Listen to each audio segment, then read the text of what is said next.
भाग्यवान, वो देखो, वो अपने संजय का बेटा मंदिर के पास खड़ा है ना। देखो, वो समोसे बेच रहा है। राम किशन जी ने अपनी पत्नी मोहिनी जी से कहा, तो मोहिनी जी ने जैसे ही सामने सड़क के किनारे अपने पोते को समोसे की टोकरी उठाए खड़े देखा, तो उनका दिल धक से रह गया। वो एक पल के लिए जैसे स्तब्ध रह गई। उनकी नज़रें बार बार उस छोटे से बच्चे पर जाकर रुक जाती। उसके हाथ में एक पुरानी सी टोकरी थी, जिसमें अखबार के कागजों में लिपटे हुए समोसे रखे हुए थे। वो हर आने जाने वाले श्रद्धालुओं के सामने रुककर धीमी सी आवाज़ में कह रहा था, समोसे ले लो, गरम समोसे हैं। लेकिन अगला दृश्य इससे भी ज़्यादा पीड़ादायक था। मोहिनी जी की नज़र जब आगे गई तो उन्होंने देखा कि उसके साथ दो और बच्चे भी खड़े थे। वो भी उनके अपने ही पोता पोती थे। एक तो अभी बहुत छोटा था, उसके हाथ में एक छोटा सा थैला था जिसमें वो पैसे जमा कर रहा था। दूसरी उनकी मासूम पोती थी जो लोगों को आवाज़ लगा रही थी। वो सब बहुत छोटे छोटे मासूम बच्चे थे। उनके खेलने कूदने के दिन थे। उनके हाथों में तो स्कूल का बस्ता होना चाहिए था, मगर वो सड़क के किनारे समोसे बेच रहे थे। आने जाने वाले लोगों के सामने रुक रुक कर मिन्नतें कर रहे थे कि कोई उनसे समोसे खरीद ले। ये दृश्य देखकर मोहिनी जी की आंखों में नमी उतर आई।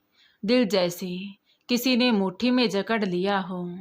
राम किशन जी ने भी एक नज़र उधर डाली और सिर झटक दिया।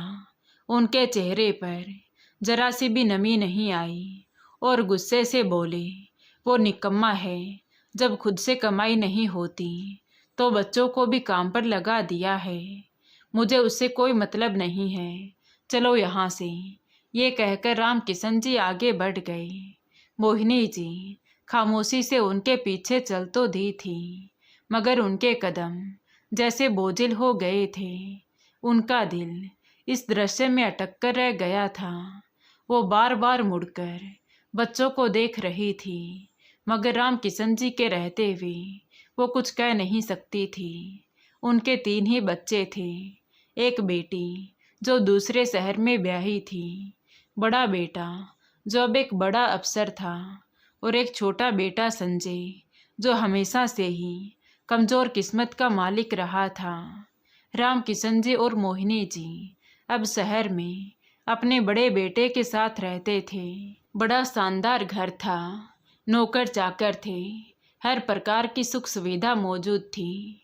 ऊपर से राम किशन जी की अपनी पेंशन भी आती थी, इसलिए वो किसी पर बोझ भी नहीं थे।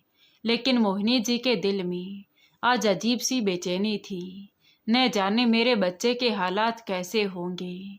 उन्होंने अपने दिल में सोचा, कौन सी ऐसी मजबूरी आ गई कि उसने अपने बच्चों को मंदिर के बाहर समोसे बेचने के लिए भेज दिया।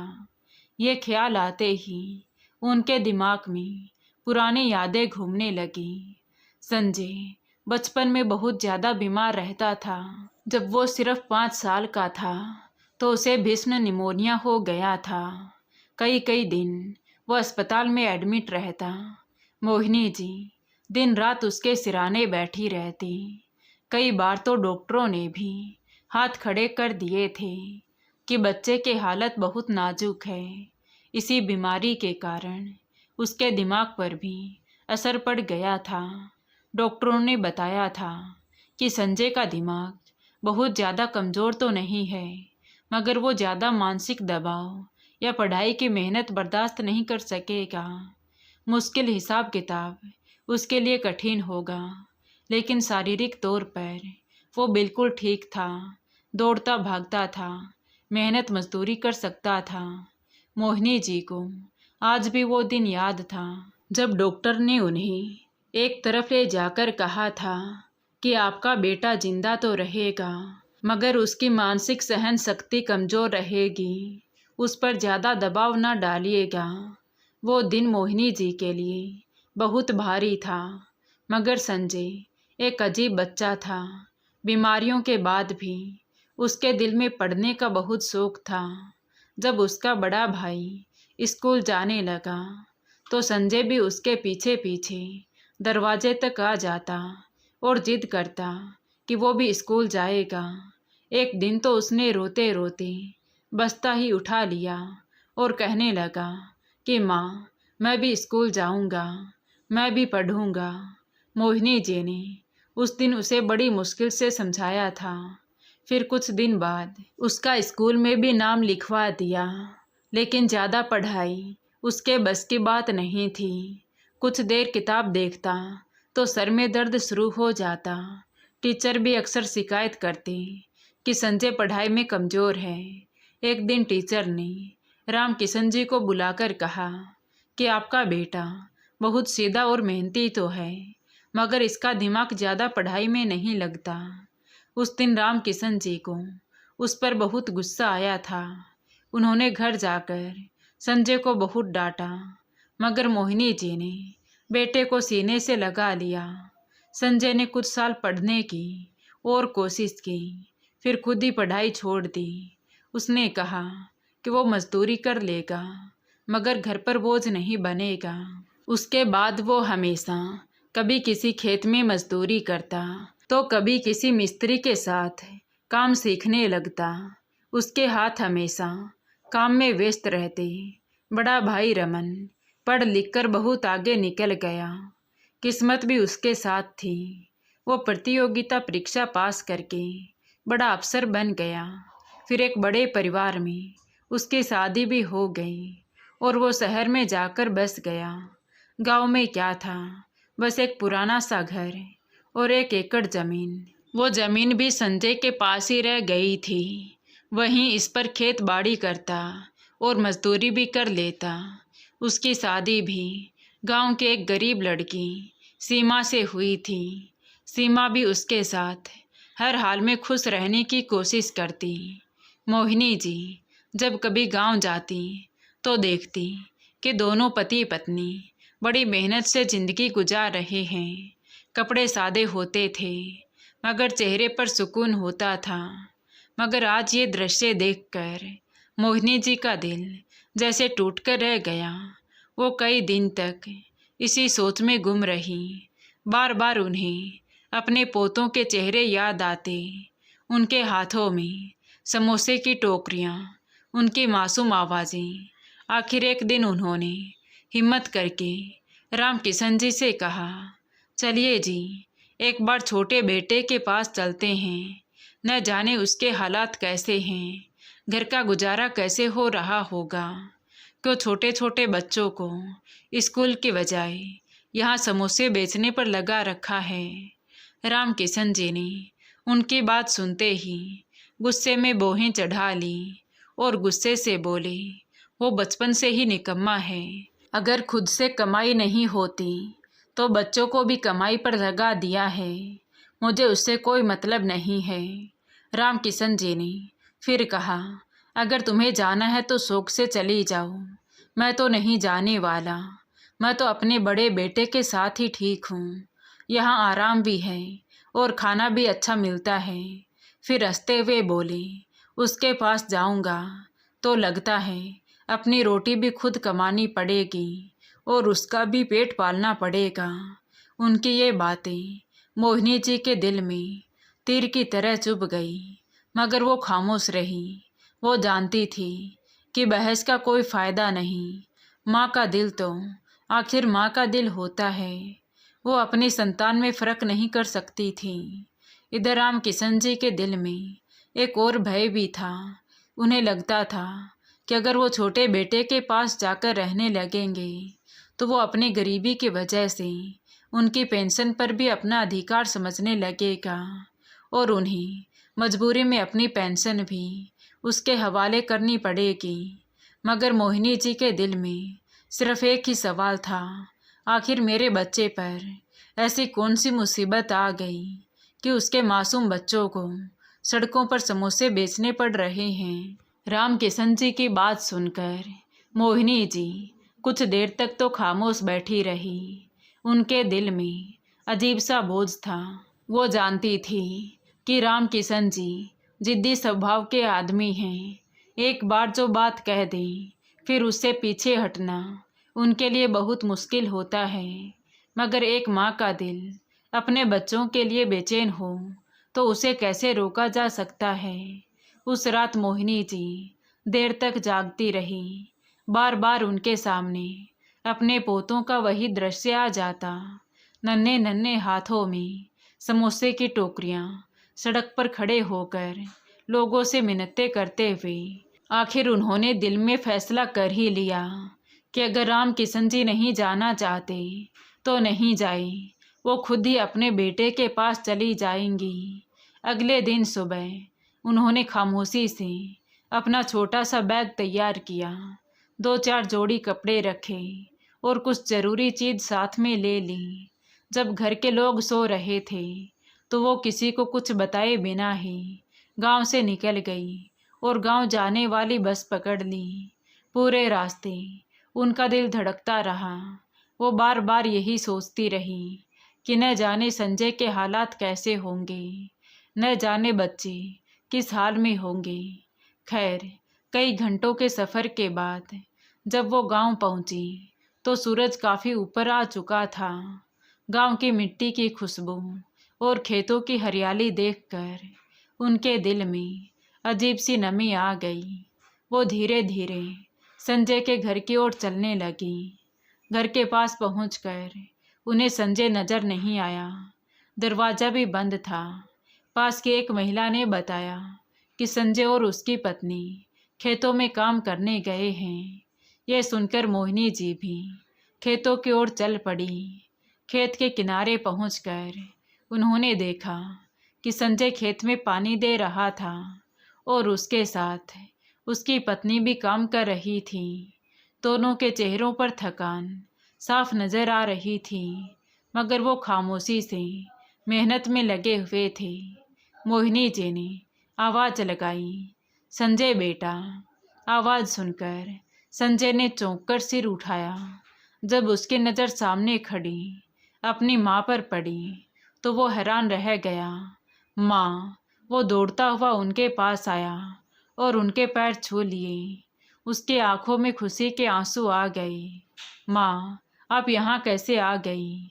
संजय की पत्नी ने भी जब मोहिनी जी को देखा तो फौरन सिर ढकते हुए उनके पास आई और आदर से पैर छूकर बोली, माँ जी, आपने बताया भी नहीं, हम खुद लेने आ जाते। उनके चेहरे पर खुशी साफ झलक रही थी, जैसे बरसों बाद कोई कीमती चीज़ उन्हें वापस मिल गई हो। संजय फौरन बोला, माँ, आप यहाँ खड़ी क्यों हो? चलिए घर चलते हैं, आप थक गई होंगी। वो दोनों उन्हें सहारा देकर घर ले आए। घर बहुत सादा था। कच्चे आंगन में एक और पुरानी सी चारपाई पड़ी थी, मगर घर में सफाई थी और एक अजीब सा सुकून था। संजय की पत्नी सीमा फौरन पानी ले आई और बोली, माँ जी, पहले पानी पी लीजिए। फिर जल्दी जल्दी चूल्हे की तरफ गई और कहने लगी, मैं अभी चाय बनाती हूँ। मोहिनी जी खामोशी से ये सब देखती रही। उनके दिल में अजीब सी नमी उतर आई। यहाँ ना नौकर थे, ना कोई विलासिता, मगर प्यार और अपनापन हर ओर महसूस हो रहा था। संजय बार बार उनके पास बैठकर उनका हालचाल पूछ रहा था और कह रहा था कि माँ, आपने हमें बताया क्यों नहीं, हम खुद लेने आ जाते। मोहिनी जी ने बस मुस्कुराकर उसके सर पर हाथ फेर दिया। उन लम्हों में उन्हें अचानक शहर वाला घर याद आने लगा। वो बड़ा सा बंगला जहाँ हर सुख सुविधा थी, मगर वहाँ अजीब सी खामोशी रहती थी। बड़े बेटे रमन की पत्नी बहुत पढ़ी लिखी और ऊंचे परिवार की थी। शुरू शुरू में मोहिनी जी को लगा था कि शायद समय के साथ वो घुल मिल जाएगी, मगर ऐसा कभी नहीं हुआ। वो हमेशा सबसे दूरी बनाकर रखती थी। ज़्यादातर समय वो अपने कमरे में रहती, अपनी सहेलियों के साथ व्यस्त रहती। मोहिनी जी के पास बैठकर 2 बातें करने की भी उसे फुर्सत नहीं थी। अक्सर ऐसा होता कि मोहिनी जी दिल बहलाने के लिए उसके पास चली जाती और कहती, बेटी ज़रा बैठो ना मेरे पास, कुछ बातें कर ली। लेकिन वो सिर झटक कर कहती, माँ जी अभी बहुत काम है, बाद में बैठते हैं। हालांकि उसके सारे काम नौकर करते थे। कभी कभार तो वो हल्के तंज अंदाज में कह भी देती, माँ जी आप लोग गांव के सीधे साधे लोग हैं, हमारी बातें आपको कहाँ समझ आएंगी। ये बातें सुनकर मोहिनी जी का दिल टूटकर रह जाता, मगर वो खामोश रह जाती। उन्हें अक्सर लगता था कि इस बड़े घर में रहते हुए भी वो अकेली हैं। नौकर खाना लाकर रख देते थे, दवाइयाँ दे देते थे, मगर किसी के पास उनके साथ बैठकर 2 पल बातें करने का समय नहीं था। और आज यहाँ इस छोटे से घर में बैठकर उन्हें बहुत सुकून महसूस हो रहा था। तभी संजय की पत्नी चाय ले आई और उनके सामने रखते हुए बोली, माँ जी आपने रास्ते में कुछ खाया भी था या नहीं। उसके स्वर में अपनापन था। मोहिनी जी ने अपने बेटे और बहू को देखा, जो सारा दिन खेतों में मेहनत करते थे, कपड़े मिट्टी से भरे हुए थे, मगर आंखों में अपनापन था। उनकी आंखों के कोने नम हो गए। उन्होंने दिल ही दिल में सोचा कि शायद इंसान की असली दौलत यही प्यार होता है, जो बड़े घरों में नहीं बल्कि बड़े दिलों में होता है। राम किशन जी को ये बात अच्छी तरह मालूम थी कि मोहिनी जी कहाँ गई होंगी। वो जानते थे कि माँ का दिल ज़्यादा देर तक अपने बच्चों की चिंता से दूर नहीं रह सकता। इसीलिए शुरू के कुछ दिन उन्होंने इस बात की ज़्यादा परवाह नहीं की। वो समझते रहे कि शायद मोहिनी जी का मन भर जाएगा तो खुद ही वापस आ जाएगी। मगर दिन गुजरते गए। 1 सप्ताह गुजर गया, फिर दूसरा सप्ताह भी बीतने लगा, मगर मोहिनी जी का कोई संदेश न आया। अब राम किशन जी के दिल में हल्की सी बेचैनी पैदा होने लगी। एक शाम को वो अपने कमरे में अकेले बैठे थे। नौकर खाना रखकर जा चुका था, मगर उनका मन खाने को नहीं कर रहा था। अचानक उन्हें एहसास हुआ कि इस बड़े से घर में अजीब सी खामोशी फैली हुई है। मोहिनी जी की मौजूदगी में यही घर कुछ और लगता था। वो कभी रसोई में जाकर नौकरों से बातें कर लेती, कभी आंगन में बैठकर पौधों को पानी देती, तो कभी उनसे ही बातें करने लगती। मगर अब घर में सिर्फ सन्नाटा पसरा था। इसी बीच उन्हें शहर वाली बड़ी बहू का व्यवहार भी याद आने लगा। मोहिनी जी अक्सर उसके पास बैठने की कोशिश करती, मगर वो हमेशा किसी न किसी बहाने से उठ जाती। ना उसने कभी मोहिनी जी के साथ बात की और ना उनके साथ बैठकर चाय पी। कभी कभी तो वो 2 दिन तक ये भी नहीं पूछती थी कि माँ जी ने खाना खाया है या नहीं। ये सब बातें सोचते हुए राम किशन जी के दिल में एक अजीब सी उलझन पैदा होने लगी। आखिर एक सुबह उन्होंने फैसला कर ही लिया कि वो खुद जाकर मोहिनी जी का हालचाल मालूम करके आएंगे। अगले दिन वो गांव जाने वाली बस में बैठ गए। रास्ते भर वो खामोश बैठे रहे। दिल में तरह तरह के ख्याल आते रहे। वो यही सोचते रहे कि न जाने मोहिनी जी वहाँ किस हाल में होंगी। कहीं ऐसा तो नहीं कि संजय की गरीबी में वो खुद भी दुख उठा रही हो। कई घंटे के सफ़र के बाद जब वो गांव पहुँचे तो सीधा संजय के घर की ओर चल पड़े। जैसे ही वो घर पहुँचे तो एक अजीब सा दृश्य देखकर उनके कदम वहीं रुक गए।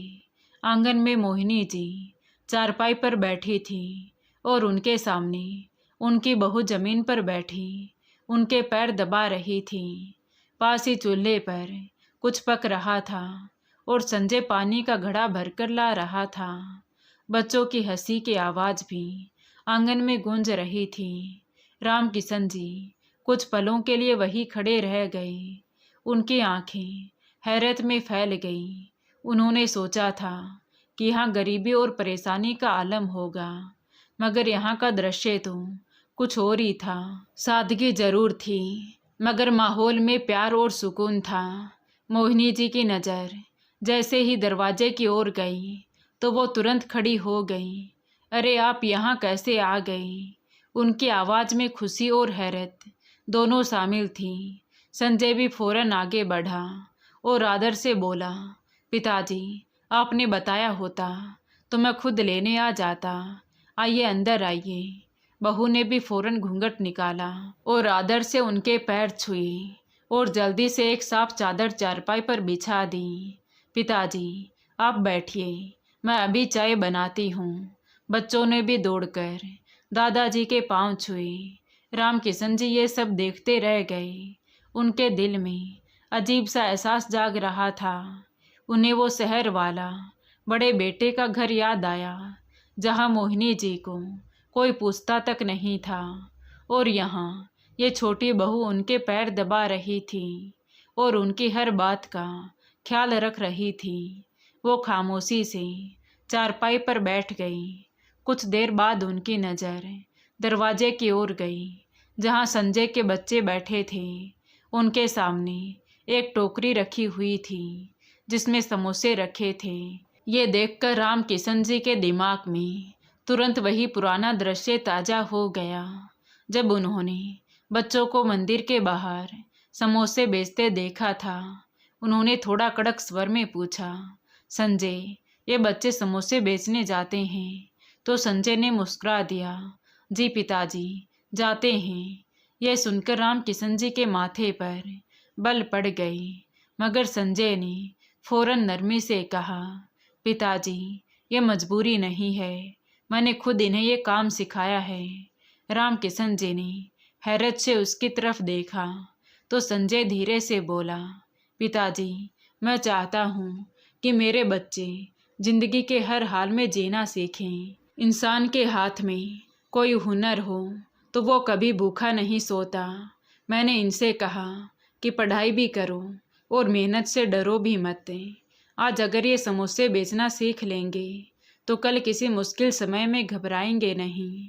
तभी पास में बैठा बड़ा पोता बोला, दादाजी, हम रोज़ थोड़ी देर मंदिर के पास जाकर समोसे बेचते हैं, फिर वापस आकर पढ़ाई भी करते हैं। पिताजी कहते हैं कि मेहनत करने वाला कभी छोटा नहीं होता। रामकिशन जी खामोश हो गए। उनके दिल में जैसे ये बात उतरती चली गई। उन्होंने एक नज़र अपने बेटे की ओर देखा, जो सादे कपड़ों में था, मगर चेहरे पर स्वाभिमान और खुददारी साफ झलक रही थी। उनकी नज़र फिर मोहिनी जी पर गई, जो मुस्कुरा रही थी। उनके चेहरे पर सुकून था, वो सुकून जो बड़े शहर के बंगले में कभी नज़र नहीं आया था। रामकिशन जी ने धीमे से गहरी सांस ली, फिर धीरे से बोले, संजय बेटा, तुमने ठीक किया। बच्चों को मेहनत की कदर सिखाना बहुत ज़रूरी है। आज तुमने मुझे बहुत बड़ा सबक सिखा दिया कि मेहनत करने वाला कभी छोटा नहीं होता। संजय ये सुनकर चौंक गया, क्योंकि उसके जीवन में पहली बार उसके पिता ने उसकी तारीफ की थी। तभी रामकिशन जी की आवाज़ भर्रा गई, संजय, मैं गलत था। मैंने हमेशा तुम्हें कमज़ोर समझा, लेकिन असली ताकत तो तुझमें है बेटा। तुमने अपने बच्चों को वो सिखाया है जो मैं अपने बड़े बेटे को कभी नहीं सिखा पाया। इतना कहकर उन्होंने पहली बार अपने छोटे बेटे को गले से लगा लिया। उनके दिल में पहली बार ये एहसास पैदा हुआ कि असली अमीरी बड़े घरों या बड़े पदों में नहीं होती, बल्कि दिलों के प्यार और मेहनत के सम्मान में होती है। तो दोस्तों, आपको ये कहानी कैसी लगी कमेंट करके ज़रूर बताएं। कहानी अच्छी लगी हो तो प्लीज़ वीडियो को लाइक करें, शेयर करें और हमारे चैनल कहानी विद देवांशी को सब्सक्राइब ज़रूर करें। Thank you.